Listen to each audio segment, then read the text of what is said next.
Sobra eh. Sobra. How to ferment cacao.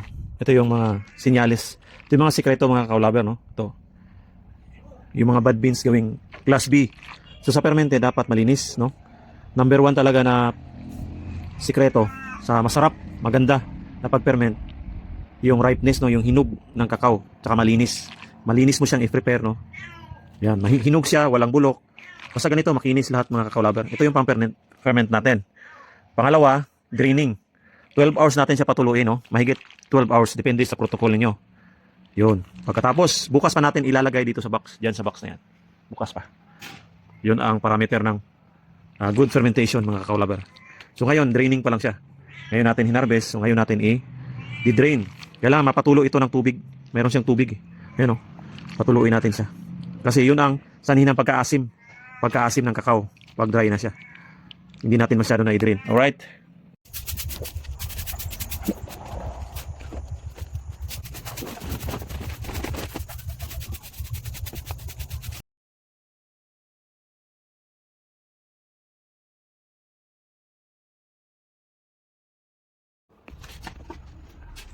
Ang tawag nito mga cacao lover, after 48 hours, i-mix natin, papalitan natin ang dahon ng saging. Pero, yan, malapit na. Napakainit mga cacao lover, no? Lutong-luto talaga siya, oh. Grabe, oh. 48 hours pa lang, ha? 48 hours pa lang. Grabe na.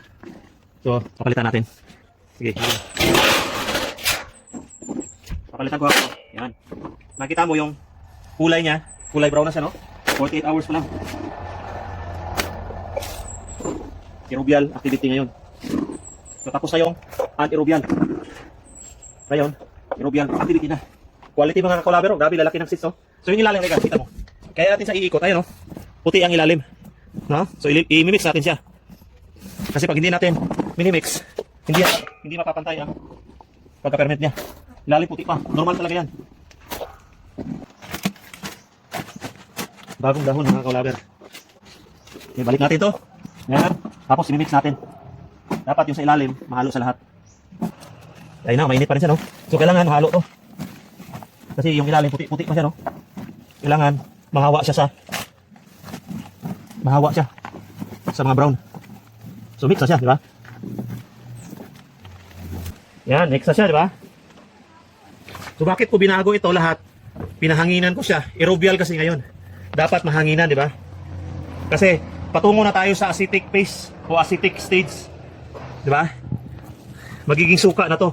Mga cacao lover, siya na yung luluto sa beans niya. Ganun pa man, maganda yung resulta. O, brown na siya, oh. 48 hours pa lang. 2 araw pa lang, brown na siya. Yan. Kita mo talaga na napiperment talaga siya.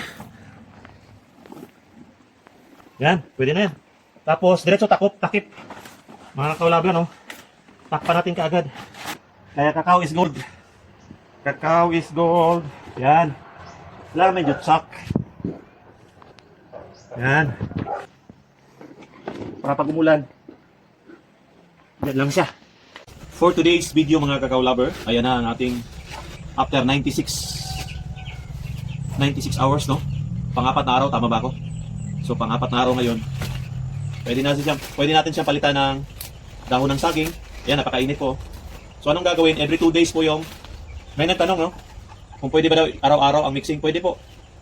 Pagkatapos natin ng 2 araw sa simula, 2 araw hindi natin gagalawin ng beans. Ngayon, after 48 hours, doon tayo magmi-mix. Ililipat natin. Mas maganda, 2 yung box niyo o 3. Palipat-lipat lang tayo, no? Sa box. Ito, sa akin, isa lang. Gusto ko lang isa. Kaya sa gabal kasi dito sa area ko, gusto ko lang isa. Kasi pang bahay lang naman to. Then, pwede natin i-mix. Ayun, napaka-ano niya, mga cacao lover. Talagang napakainit. Sa akin, protocol ko, every 2 days ako magmi-mix. Ayan po. Nakita nyo na nakaraan ngayon, talagang brown siya, oh. Brown na siya. Pwede ko rin siyang ilipat ko siya sa another box. Or palitan ko siya ng dahon ng saging. Sa cut test, sa pang-4 na araw pa lang, no? Tama ba ako? Yan po. Violet siya. Yung violet, maluluto na siya, oh. Meron na siyang biyak-biyak, pang-4 na araw pa lang. Pero yung karamihan ng pagka-cut test doon sa 5 days to 6 days, mga cacao lover. Hindi sa pang 4 days. Napakita ko lang sa inyo. Ayan, oh, yan. Ayan po. Maluluto ang violet.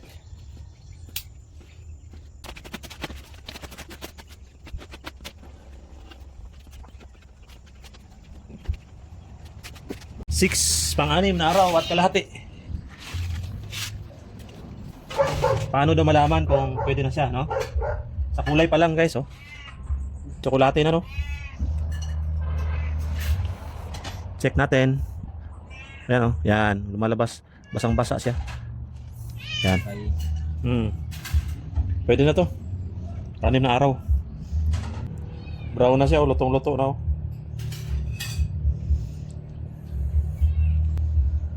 Minsan 7 araw, minsan 6. Pwede na yan, oh. Ganda ng kulay, guys, oh. Pwede na yan. So, drying na tayo, drying. Kakao. Tsokolate. Kulay tsokolate na, guys. Kulay tsokolate. Drying na tayo, drying. Kailangan manipis tayo ngayon, manipis, guys. Ano? Manipis.